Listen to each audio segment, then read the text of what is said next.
So welcome, Christine, and thank you for taking the time to speak with me today. Thank you so much for having me. I'm excited to be on your show. Sure, absolutely. And obviously, right, you're an actress, humanitarian, and entrepreneur, among other things. And actually, obviously, with so many different facets of your life, how do you manage to balance it all? Oh, that's a really good question. Mm, You just have to, I'm pretty organized, and I think okay. it's within me since I was a little girl. I'm obsessed with organization. So I try to organize my day the night before and make sure I address everything that needs to be done during the day. And if it doesn't get done, then I'll have to schedule it for another day. But I have this agenda that I created for myself to help me stay organized. Mm, And a lot of my friends were telling me that I should make it available for everybody because it's such a cool agenda. yeah. And so I did during the Mm, pandemic. I created it for everybody and then I launched it. So that's just how I keep myself organized. I think this is very important um, in order for you to have a balanced life. yeah. Yeah, I think that's true for a lot of people actually kind of really throwing themselves into projects during the pandemic. Like for me, it'd be this. Obviously, you've just kind of gone over, your own experience. But like, how would you say then? How would you say that that time, especially at the height of the pandemic when we were all locked down, was that really a productive time for you to kind of work with different ideas you might have had? Yes, absolutely. I'm somebody who's very creative by nature, and I cannot Mm, just sit around and just binge on TV and right. movies. I love doing sometimes, but at one point you kind of get bored, and I'm very creative. So I had to like do something with my time. And Mm, prior to the pandemic, I was also working on a skincare line. So I sure. was, but things got delayed because during the pandemic, a lot of things were already closed and a lot of my suppliers were overseas, so I had to focus and shift my focus on other things that are very creative to me, which is Mm, creating organizational notebooks, my agenda planners, writing a kids book, yeah. trying to being creative. I think it's very important and it keeps you alive. You feel like you're doing something instead of just wasting the time away until everything opens up again. I think you Mm, should utilize this time to work on yourself, work on what organizing your place, working on anything, any kind of project. I think it's important for your absolutely. creative Yeah. wellness. Yeah. Yeah, and obviously you mentioned you wrote a children's book, Odd Ed, I believe, right? It's Yes. called. Odd Yeah. Ed. Oh, and obviously anyone who's listening, obviously we're looking at a visual of it. Obviously you can't see it, but there it is. And that came out a few weeks ago as of when we were recording this. But I suppose though the obvious question is like, what inspired you to go like this direction and write a book? Well, it was during the lockdown. We had another lockdown early last year, Yeah. and we didn't know what was going to happen because it's so unpredictable. Mm, And I wanted to do something meaningful. And what a better way by writing a book for kids to teach kids and have a significant message in it. And that's what I did. I started brainstorming, about what I want to write, what kind mm, of character. And everything just happened very organically and very fast for me when it came to Odd Ed. And I'm very grateful for it. It just felt like a calling to me, like an epiphany. It was mm, very, very, strange in some way because I haven't had that feeling in a very long time. And that's what happened with Odd Ed. It just mm. happened so fast. Yeah, and I suppose just if anyone's listening who might have kids or might be a kid, like how would you kind of set the book up just to explain it, that premise and all that? Yeah, well, the book takes place by the Michigan Lake. Sure. It's about Ed, who's an egg, and he Mm, stands out from his siblings. He looks and behaves a little differently. yeah. And his siblings keep mocking him and bullying him. And an incident happened, and it made the siblings realize how important it is to love one another and not judge one another. So it Mm, has a beautiful message about that we're all unique, we're all different, we all have different skills. And it's about, it talks about self-love, mm, self-acceptance, about being brave and loving one another. So that has really a beautiful, quite a few messages in there. And since there's a lot of nowadays we live in a world where there's a lot of cyberbullying Yeah. and bullying at schools and all that. So I wanted to teach kids that this is wrong. You should not bully one another. You should love one another, support one another, because what makes you unique is what's going to help you succeed in life. Absolutely. And that's exactly what happens with Odd Ed. And we follow his journey. So the book is available in two formats, which is ebook and paperback. Next year, it's going to be available in hardback format. Yeah. And we also translated Odd Ed in French. So it's Okay. going to be launched next year. Yeah, and I'm actually like really curious, like your choice of making the main character an egg. Like, was there any particular thinking behind that? Like, do you think you would be able to relate to kids any better than, you know, any other choice? Like, just kind of your thinking behind that. Well, how it happened is actually I was thinking about the character. As an actor, I was like, okay, what should the character be? Instead of brainstorming, it took me a long time to think it through. And then I remembered all the things that I enjoyed as a little kid. And then I remembered a voice exercise that my theater professor, Stephen Lucky, used to teach us in during theater school. And it goes like this. Ed is an odd egg up on an eve with Una.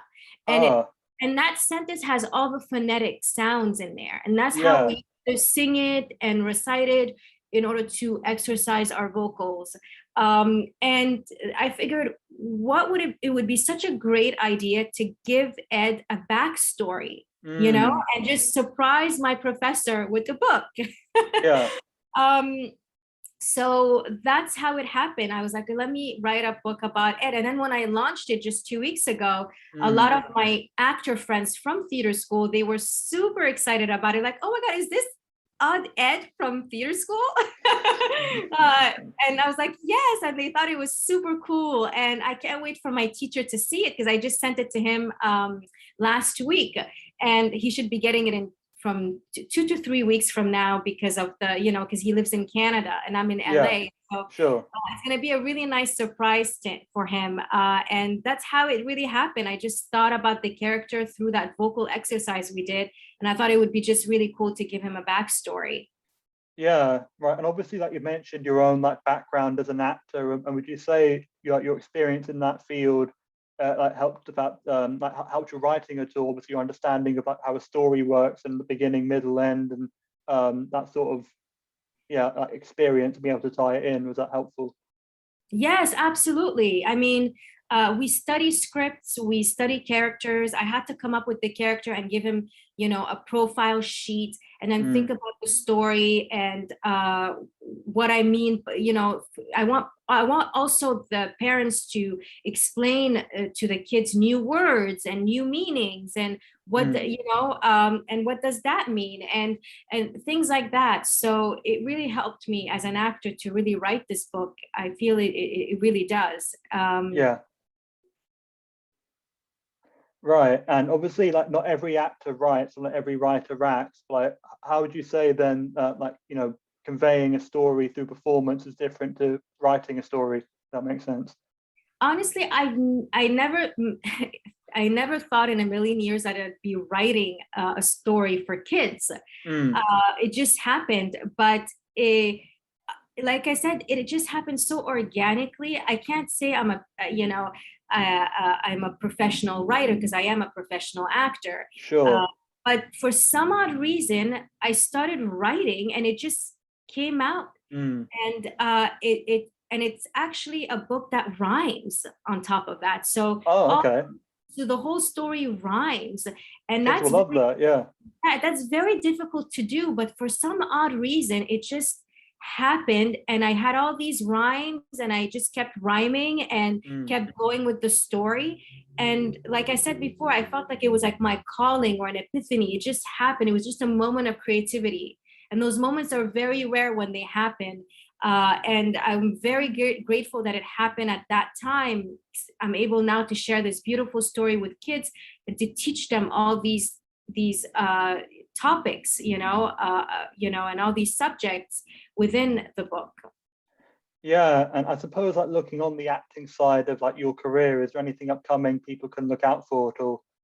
Yes, absolutely. I actually shot, I was very lucky. I worked last year during the pandemic, Mm, and I worked on a movie called Jasser, or you can okay, say Jasser, like depending on how you want to pronounce the name. It's actually sure. a Middle Eastern name, an Arabic Mm, name. And starring Lorraine Bracco and directed by Wahid Al Kawasmi.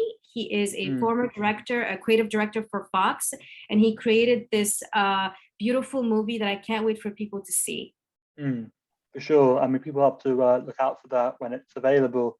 And obviously, of course, I mentioned at the start, you've also done humanitarian work, and I know one example of that is the Building for America's Bravest campaign, which also involved Josh Duhamel. Is that right? Am I? Yes, Josh Duhamel. Yes, he is Yeah. wonderful. I worked with him on the campaign with the producers and the organizers, and we managed to raise 17 million in order Wow. to help injured soldiers Yeah. to have their independency. Because they've sacrificed their lives for us, for the country, and they've risked their lives, so they got injured, and now it's difficult for them to be independent. So these Mm, smart homes are very expensive, and we needed to raise money in order to help them and to build those smart homes so they can feel independent at all time and they don't need to rely on anybody. So it's yeah. a really, really great project. And like, how rewarding would you say that doing that kind of work is? Like, just you for you personally. Oh my gosh, it felt so, because I'm an Aquarius, and I think Sure. I've always been humanitarian. I've always wanted to help people. So Mm, I gave it my all, to this project. And it just it inspires me. It inspires me, and I love helping people. And the fact, we never knew that we were gonna like raise that much money. Like, yeah, you it's work on incredible something and amount. you hope for the best. And it's just amazing to see how many people were there and to help with the project and make it possible, and to see the smiles on the soldiers and Mm, veterans, and just how happy they are that they're able to have finally their independency and a home for them.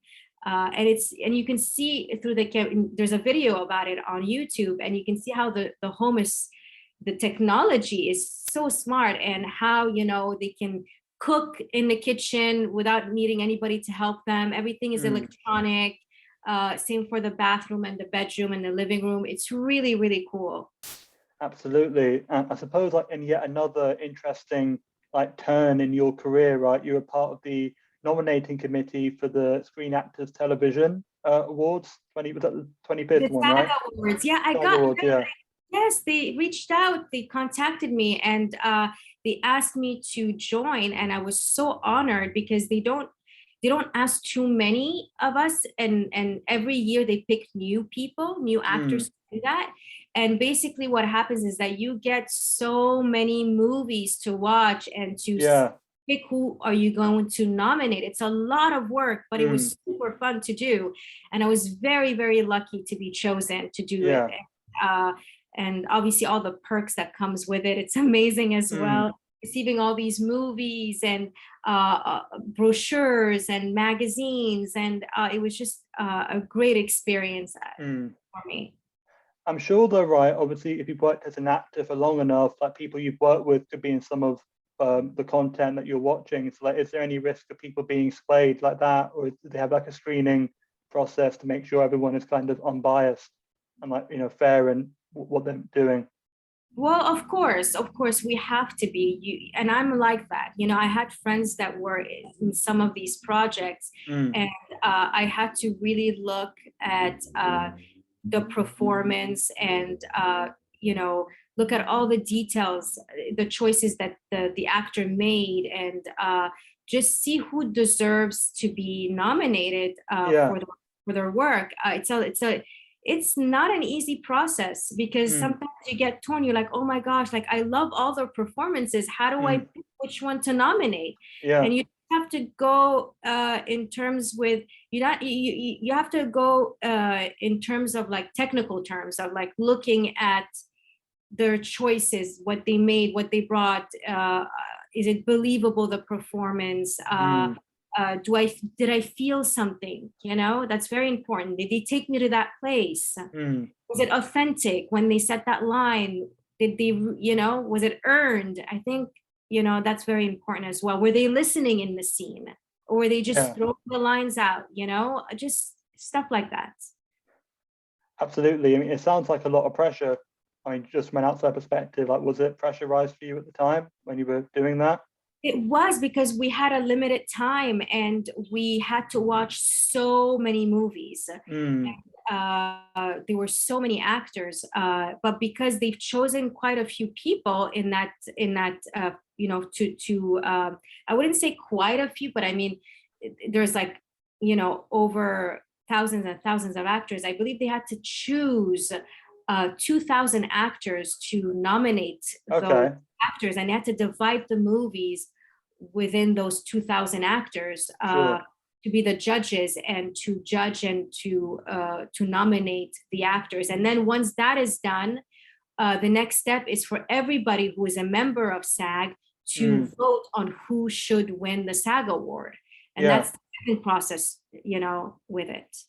Absolutely. And this is actually the last question I've got, and it's kind of what I close with everyone I speak to. But I guess for you, it's slightly different, because I would normally ask, what do you hope to accomplish in the near future? But you've already done quite a lot of things. I guess it's more like, what's left? Like, Oh, no. There's always more to accomplish. Yeah. I'm just, honestly, my biggest goal is to keep creating and keep thriving, because that's what I believe we came on Earth here, is to create and to thrive and to leave this planet for a better place for the next generation. So that's what I'm going to keep doing. Absolutely. And obviously, best of luck with, I guess, all aspects, you know, with the book, with your acting, and obviously just thanks again for taking the time, and take care and stay safe. Oh my God, thank you so much for having me on the show, and happy holidays to you and everyone that's listening. Same to you. Take care. You too.